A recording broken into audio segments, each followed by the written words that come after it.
मेरे से प्यारे भाई एवं बहनों को नमस्कार। मैं वीपी त्रिपाठी आप सभी का अपने एजुकेशनल भाषा सक्सेस क्लासेस में हार्दिक स्वागत अभिनंदन करता हूं। दोस्तों, आज हम देखने वाले हैं गुरुत्व के अधीन गति। बहुत ही बेहतरीन वीडियो होने वाला है। इससे बहुत सारे परीक्षाओं में क्वेश्चन पूछे जाते हैं। चलिए, अगर आप बीपीएससी टीचर्स की तैयारी कर रहे हैं तो आप सही वीडियो पे हैं। चलिए, टाइम नहीं गवाएंगे और चलते हैं अपने वीडियो की तरफ और देखते हैं अपने प्रश्नों को। दोस्तों, ये रहे हमारे प्रश्न। जो भी आपको नोट्स दिए गए हैं, आप नोट्स को एक बार पढ़ लीजिएगा, जो आपके लिए बहुत ही लाभदायक साबित होंगे।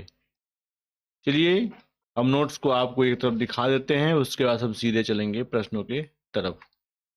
दोस्तों, अभी तक आपने मेरी पूरी वीडियो को नहीं देखा है तो मेरी पूरी वीडियो देखें। अगर आप बीपीएससी टीचर्स की तैयारी कर रहे हैं तो आप मेरे चैनल को सब्सक्राइब, लाइक, शेयर जरूर करें।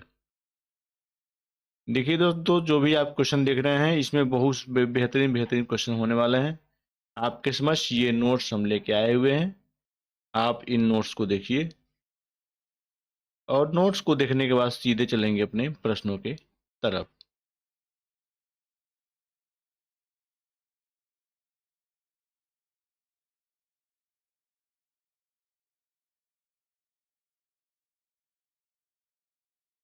नोट्स बहुत ही बेहतरीन होने वाले हैं।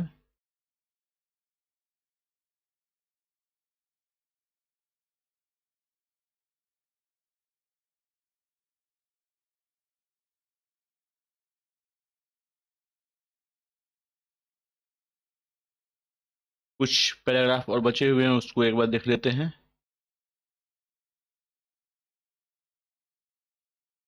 देखिए दोस्तों, सफलता तभी मिलती है जब जो कर्म है जो है सही रूप में किया जाए, तभी क्या होता है कि हमें सफलता मिलती है। भगवान ने कहा है कि कर्म करें, फल की चिंता न करें, लेकिन कर्म भी ऐसा करें जो कर्म आपका सही हो। चलिए,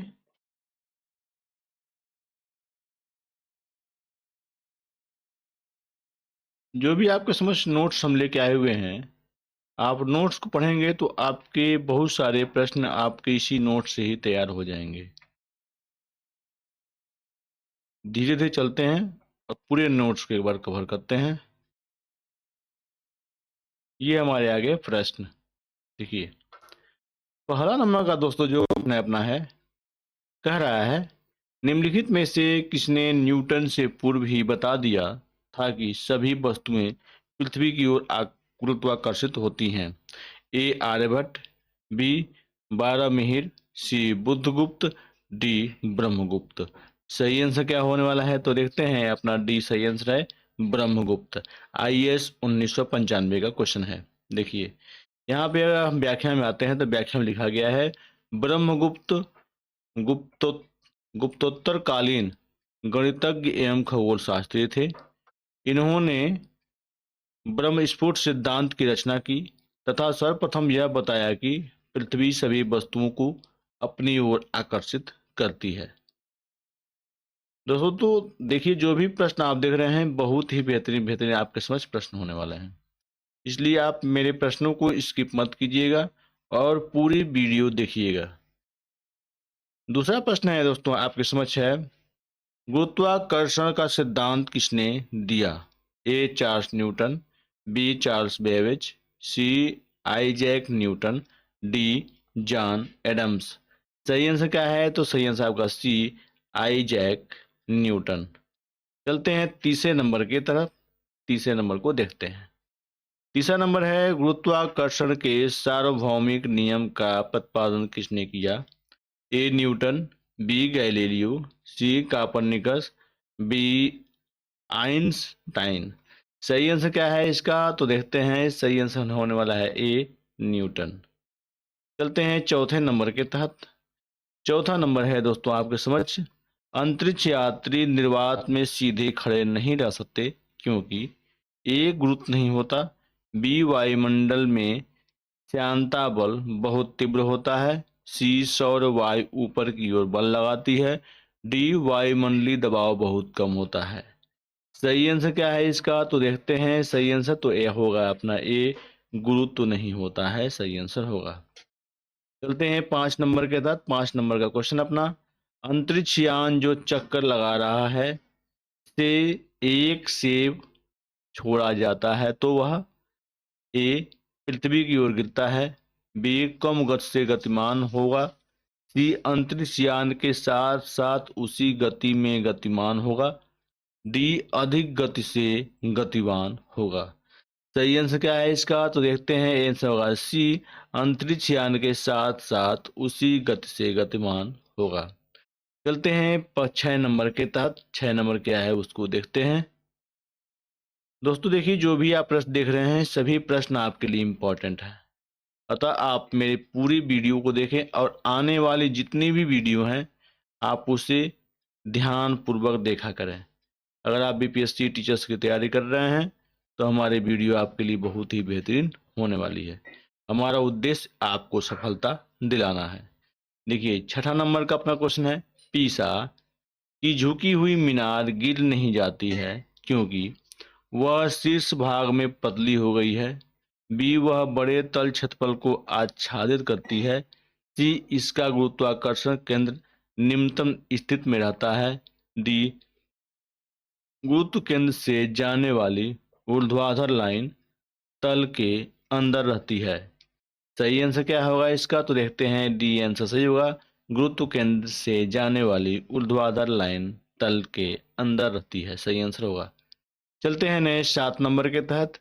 7 नंबर दोस्तों आपके समक्ष है प्रश्न, वह है यदि पृथ्वी और सूर्य की दूरी जो है उसके स्थान पर दुगुनी होती तो सूर्य द्वारा पृथ्वी पर गुरुत्वाकर्षण बल जो पड़ता वह होता ए अब जितना है उसका दोगुना, बी अब जितना है उसका 4 गुना, सी अब जितना है उसका चौथा भाग, डी अब जितना है उसका आधा भाग।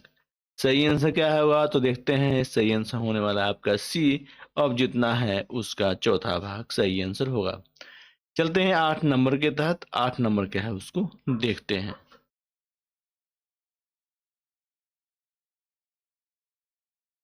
देखिए दोस्तों, जो भी आप वीडियो देख रहे हैं सभी वीडियो आपके लिए इम्पोर्टेंट हैं हमारे। अगर आप पुरानी वीडियो जाके देखें और देखेंगे बहुत ही बेहतरीन बेहतरीन प्रश्न वहाँ पे पड़े हुए हैं। देखिए वहाँ यहाँ पे है, जब कोई वस्तु ऊपर से गिराई जाती है तो उसका भार होता है ए शून्य, बी अपरिवर्तित, सी परिवर्तनशील, डी सभी गलत है। इसका सही आंसर क्या होगा, तो देखते हैं। बी अपरिवर्तित सही आंसर होगा। चलते हैं अब 9 नंबर के तहत। 9 नंबर को देखते हैं। यहाँ पे प्रश्न है दोस्तों आपके समक्ष, यदि एक पंख, एक रबर की गेंद और एक लकड़ी की गेंद निर्वात में एक समान ऊंचाई से स्वतंत्रता पूर्वक एक साथ गिर रहे हैं तो ए पंख सबसे जमीन पर पहुंच जाएगा, बी रबर की गेंद सबसे पहले जमीन पर पहुंच जाएगी, सी लकड़ी की गेंद सबसे पहले जमीन पर पहुंच जाएगी, डी तीनों एक साथ जमीन पर पहुंचेंगे। ई उपयुक्त में से कोई नहीं, उपयुक्त में से एक से अधिक। सही आंसर क्या है, तो देखते हैं। आंसर होगा आपका डी, तीनों एक साथ जमीन पर पहुंचेंगे। चलिए अब चलते हैं नेक्स्ट क्वेश्चन के तहत। 10 नंबर के क्वेश्चन पे आ गए हैं दोस्तों। लकड़ी, लोहे व मोम के समान आकार के टुकड़े को समान ऊंचाई से पृथ्वी पर गिराया जाता है, कौन सा टुकड़ा सर्वप्रथम पृथ्वी की सतह पर पहुंचेगा। ए लकड़ी, बी मोम, सी लोहा, डी सभी साथ साथ पहुंचेंगे। सही आंसर क्या है, तो देखते हैं। सही आंसर आपका होगा आपका डी, सभी साथ साथ पहुंचेंगे। चलते हैं हम 11 नंबर के तहत। 11 नंबर को देखते हैं। 11 नंबर दोस्तों है आपके समझ, वह है हवा में लोहे और लकड़ी की समान भार की गेंद को समान ऊंचाई से गिराने पर ए पृथ्वी पर दोनों एक समय गिरेगी, बी एक पहले गिरेगी एक बाद में गिरेगी, सी लकड़ी की गेंद बाद में गिरेगी, डी कुछ अंतराल में गिरेगी। इसका सही आंसर क्या है, देखते हैं। अपना आंसर होगा सी, लकड़ी की गेंद बाद में गिरेगी। चलते हैं 12 नंबर के तहत। देखिए दोस्तों, इसकी व्याख्या आप एक बार जरूर पढ़िएगा, व्याख्या बहुत ही इंपॉर्टेंट होने वाली है।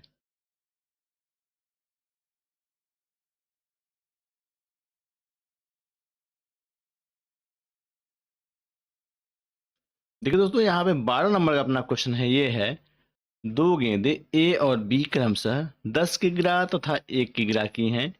उन्हें 20 मीटर की ऊंचाई से एक साथ गिराया जाता है। निम्नलिखित में से कौन सा सही है? ए भूमि पर ए पहले पहुंचेगी, बी भूमि पर बी पहले पहुंचेगी, सी भूमि पर दोनों ए और बी एक साथ पहुंचेगी, डी उपयुक्त में से कोई नहीं। आंसर क्या होने वाला है इसका? तो दोस्तों आंसर हमारा होगा सी, भूमि पर दोनों ए और बी एक साथ पहुंचेगी। चलते हैं अब 13 नंबर के तहत। 13 नंबर क्या है उसको एक बार देखते हैं। यहाँ पे प्रश्न है दोस्तों, अलग अलग द्रव्यमान की दो वस्तुएं चंद्रमा की सतह के पास स्वतंत्र रूप से गिरने से क्या होगा? ए अलग अलग त्वरण होगा, बी उनके जड़त्व में परिवर्तन होगा, सी किसी भी क्षण एक ही वेग होगा, डी समान परिमाण के बल का अनुभव होगा। इसका आंसर क्या होने वाला है? तो आंसर आपका होगा सी, किसी भी क्षण एक ही वेग होगा। चलते हैं एक और प्रश्न के तहत, 14 नंबर के तहत चलते हैं। जो भी आप प्रश्न देख रहे हैं दोस्तों, इसे आप एक बार जरूर पढ़िएगा। सभी वीडियो आपके लिए इंपॉर्टेंट हैं अगर आप बीपीएससी टीचर्स की तैयारी कर रहे हैं। देखिए दोस्तों, आपके समक्ष वो वीडियो हम लेके आ रहे हैं जो वास्तव में आपके बीपीएससी टीचर में पूछे जाएंगे। देखिए यहाँ पे है 14 नंबर का अपना है कथन ए, चंद्रमा पर मानव का वजन पृथ्वी की तुलना में 1/6 रहता है। कारण, चंद्रमा पर पृथ्वी की तरह गुरुत्वाकर्षण नहीं है। निम्नलिखित कूटों में से उत्तर का चयन कीजिए। कथन ए कथन और कारण दोनों सही हैं तथा कारण कथन को सही स्पष्ट करता है। बी है कथन और कारण दोनों सही हैं परंतु कारण कथन को सही स्पष्ट नहीं करता है। सी है कथन सही है परंतु कारण गलत है। डी है कथन गलत है परंतु कारण सही है। सही आंसर क्या होने वाला है? तो देखते हैं सी, कथन सही है परंतु कारण गलत है। चलते हैं अब नेक्स्ट 15 नंबर के क्वेश्चन के तहत। यहाँ पे है दोस्तों अपना क्वेश्चन है, किसी पिंड का भार ए पृथ्वी तल पर सब जगह समान होता है, बी ध्रुवों पर सर्वाधिक होता है, सी विषुवत रेखा पर अधिक होता है, डी मैदानों की अपेक्षा पहाड़ों पर अधिक होता है। इसका आंसर क्या होगा दोस्तों? देखते हैं। आंसर आपका सही आंसर होगा आपका बी, ध्रुवों पर सर्वाधिक होता है। चलते हमने 16 नंबर के तहत इसको देखते हैं।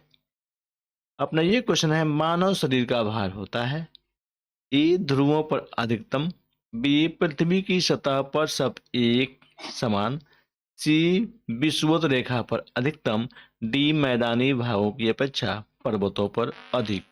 इसका सही आंसर क्या होने वाला है? तो देखते हैं। ए आंसर होगा ध्रुवों पर अधिकतम। चलते अब नेक्स्ट 17 नंबर के तहत प्रश्न को देखते हैं। यहाँ पे है, यदि पृथ्वी की घूमने की गति बढ़ा दी जाए तो भूमध्य रेखा पर पिंड का वजन ए बढ़ जाएगा, बी आपका लिख रहा है घट जाएगा। अब चलते हैं सी और डी को देख लेते हैं एक बार, उसके बाद देखेंगे इसके उत्तर में क्या आता है। देखिए सी है कोई परिवर्तन नहीं होगा और डी है दोगुना हो जाएगा। ई कह रहा है कि उपयुक्त में से कोई नहीं, उपयुक्त में से एक से अधिक। इसका आंसर क्या होने वाला है? तो देखते हैं। इसका आंसर दोस्तों हमारा होगा बी।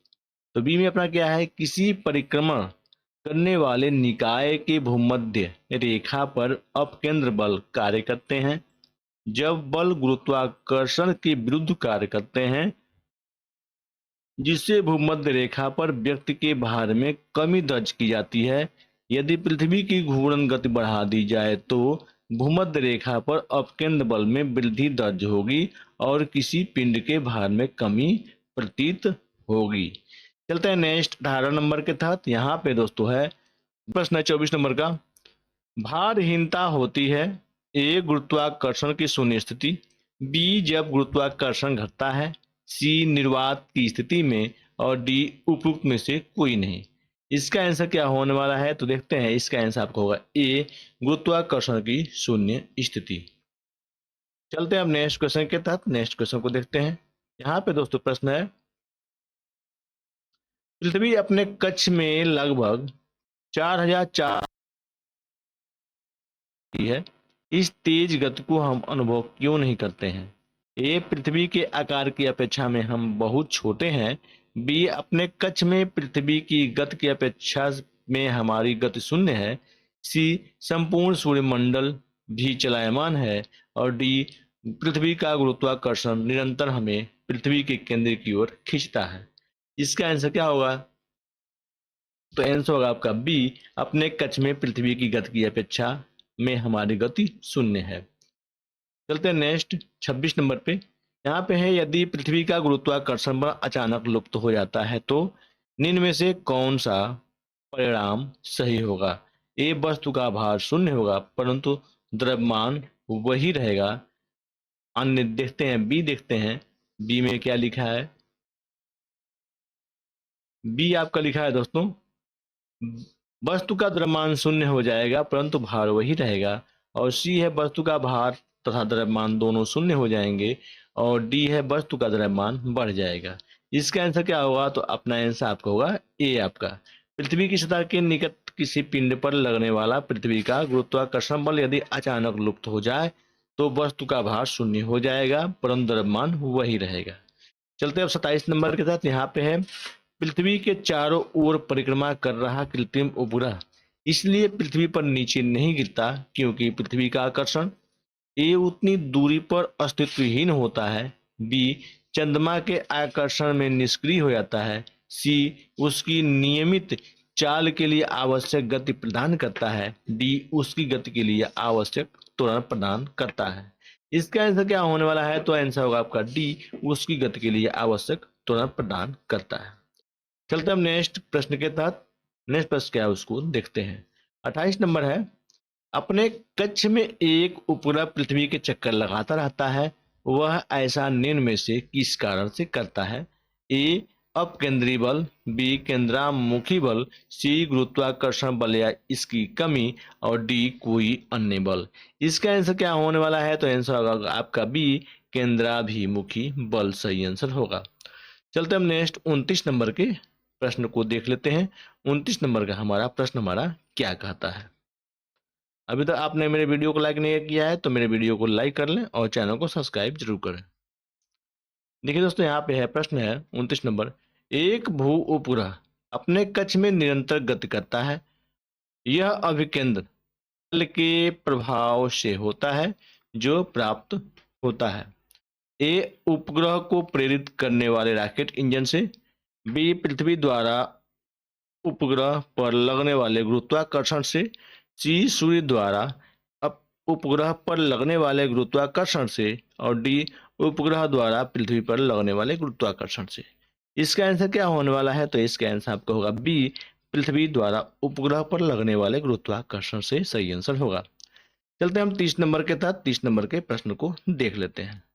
30 नंबर का अपना प्रश्न है दोस्तों, पृथ्वी के ज्ञात बलों को 4 वर्गों में विभाजित किया जा सकता है, जैसे कि गुरुत्व, विद्युत चुंबकीय चुंबकत्व, दुर्लभ नाभिकीय बल और प्रबल नाभिकीय बल। इनके संदर्भ में निम्नलिखित कथनों में से कौन सा एक सही नहीं है? ए, गुरुत्व चारों ओर सबसे प्रबल है। बी, विद्युत चुंबकत्व सिर्फ विद्युत आवेश वाले कणों पर क्रिया करता है। सी, दुर्बल नाभिकीय बल विघटन नाभिकता का कारण है। डी, प्रबल नाभिकीय बल परमाणु के केंद्रक में प्रोटॉनों और न्यूट्रॉनों को आधारित किए रखता है। इसका आंसर क्या होने वाला है? तो आंसर होगा आपका ए, गुरुत्व चारों में सबसे प्रबल है। चलते हम नेक्स्ट 31 नंबर पे। यहाँ पे है दोस्तों आपके समझ, किसी लिफ्ट में बैठे हुए व्यक्ति को अपना भार कब अधिक मालूम पड़ेगा? ए, जब लिफ्ट त्वरित गति से ऊपर जा रही हो। बी, जब लिफ्ट त्वरित गति से नीचे आ रही हो। बी, समान वेग में ऊपर जा रही हो, समान वेग से नीचे आ रही हो। इसका आंसर क्या होगा? तो देखते हैं। आंसर होगा आपका ए, जब लिफ्ट त्वरित गति से ऊपर जा रही हो। चलते हम नेक्स्ट क्वेश्चन के तहत। नेक्स्ट क्वेश्चन क्या है उसको देख लेते हैं। देखिए दोस्तों, सभी क्वेश्चन आपके लिए इंपॉर्टेंट आपके होने वाले हैं, अतः आप मेरे वीडियो पे बने रहें और चैनल को लाइक सब्सक्राइब शेयर करते रहें जरूर। देखिए यहाँ पे है लोकल की कालावधि ए द्रव्यमान के ऊपर निर्भर करती है, बी लंबाई के ऊपर निर्भर करती है, सी समय के ऊपर निर्भर करती है, डी तापक्रम के ऊपर निर्भर करती है। इसका आंसर क्या होने वाला है तो देखते हैं। आंसर होगा आपका बी लंबाई के ऊपर निर्भर करती है। चलते अब नेक्स्ट 33 नंबर के क्वेश्चन को देख लेते हैं। यहाँ पे है लोलक घड़ियां गर्मियों में सुस्त हो जाती हैं क्योंकि एक गर्मियों में दिन लंबे होते हैं, बी कुंडली में घर्षण होता होता है और लोलक की लंबाई बढ़ जाती है और डी है लोलक के भार में परिवर्तन हो जाता है। इसका आंसर क्या होने वाला है दोस्तों तो इसका आंसर होगा आपका सी लोलक की लंबाई बढ़ जाती है। चलते हम नेक्स्ट 34 नंबर के तहत। यहाँ पे प्रश्न है एक लड़की झूले पर बैठी स्थिति में झूला झूल रही है, उस लड़की के खड़े हो जाने पर प्रदोल आवर्तकाल ए कम हो जाएगा, बी अधिक हो जाएगा, सी लड़की की ऊंचाई पर निर्भर करेगा, डी अपरिवर्तित रहेगा। इसका आंसर क्या होने वाला है तो ए कम हो जाएगा। चलते हम नेक्स्ट 35 नंबर के क्वेश्चन को देखते हैं। यहाँ पे है निम्नलिखित कथनों पर विचार कीजिए। एक सामान्य दोलक का दोलन चल रहा है, ऐसे में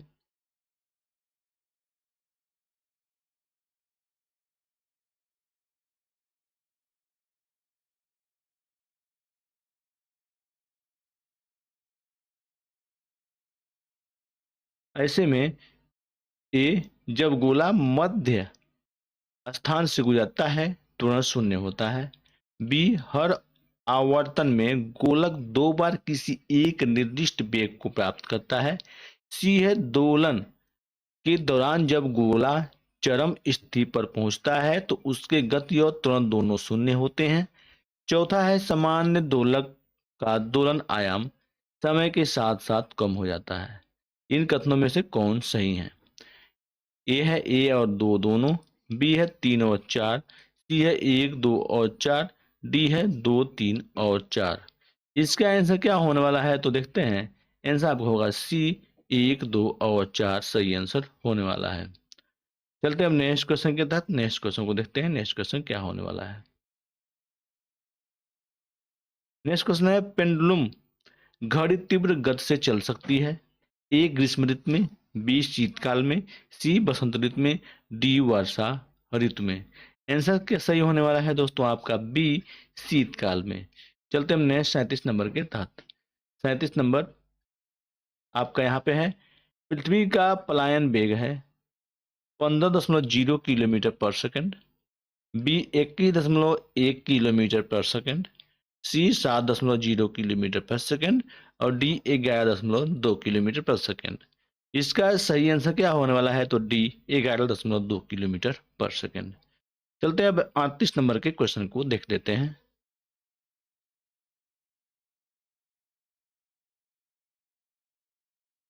यहाँ पे 38 नंबर अपना दोस्तों क्वेश्चन है अगर किसी वस्तु को 8 किलोमीटर पर सेकंड के वेग से अंतरिक्ष में फेंका जाए तो क्या होगा? ए वह वस्तु अंतरिक्ष में चली जाएगी, बी वह वापस पृथ्वी पर आ गिरेगी, सी वह पृथ्वी के चारों ओर कक्षा में परिक्रमा करने लगेगी, डी वह फट जाएगी। आंसर क्या होने वाला है तो देखते हैं। आंसर होगा आपका बी वह वापस पृथ्वी पर आ गिरेगी। चलते हैं नेक्स्ट 39 नंबर पे। यह प्रश्न है चंद्रमा पर वायुमंडल नहीं होने का कारण है ए यह पृथ्वी के निकट है, बी यह सूर्य से प्रकाश प्राप्त करता है, सी यह पृथ्वी की परिक्रमा करता है, डी इस पर गैस अणुओं का पलायन वेग उनके वर्ग माध्य मूल वेग से कम होता है। आंसर क्या अपना होने वाला है तो देखते हैं। आंसर होगा आपका डी इस पर गैस अणुओं का पलायन वेग उनके वर्ग माध्य मूल वेग से कम होता है। चलते हैं अब नेक्स्ट 40 नंबर के प्रश्न के तहत। 40 नंबर क्या उसको देखते हैं। नीचे दो वाक्यांश दिए गए हैं। कथन ए अंतरिक्ष में मोमबत्ती जलाने पर ज्वाला उत्पन्न नहीं होती। कारण आठ ज्वाला का अस्तित्व गुरुत्वाकर्षण के कारण होता है। उपयुक्त संदर्भ में निम्न में से कौन एक सही है? ए है ए और आर दोनों सही हैं तथा आर ए का सही स्पष्टीकरण है। बी है ए और आर दोनों सही हैं किंतु आर ए का सही स्पष्टीकरण नहीं है। सी है ए सही है किंतु आर गलत है और डी है ए गलत है किंतु आर सही है। इसका सही आंसर क्या होने वाला है, तो देखते हैं दोस्तों इसका सही आंसर क्या होगा।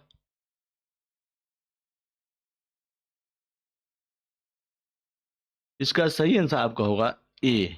इसका सही आंसर होने वाला है। तो ए में क्या है, देखिए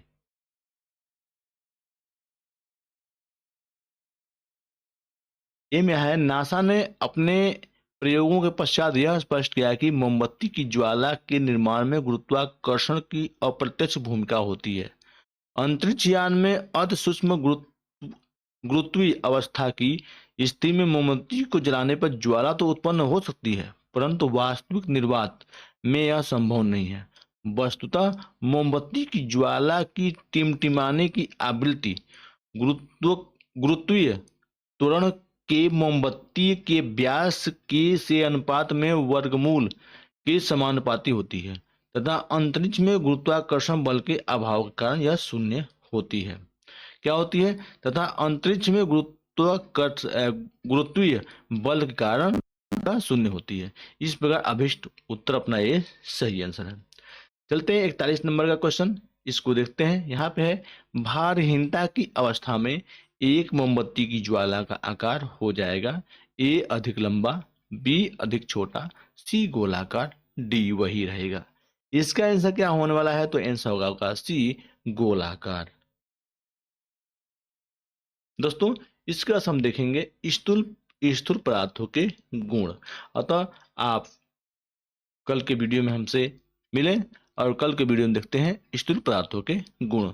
तब तक के लिए आप सभी भाइयों एवं बहनों को नमस्कार। मिलते हैं कल के वीडियो में, तब तक के लिए धन्यवाद।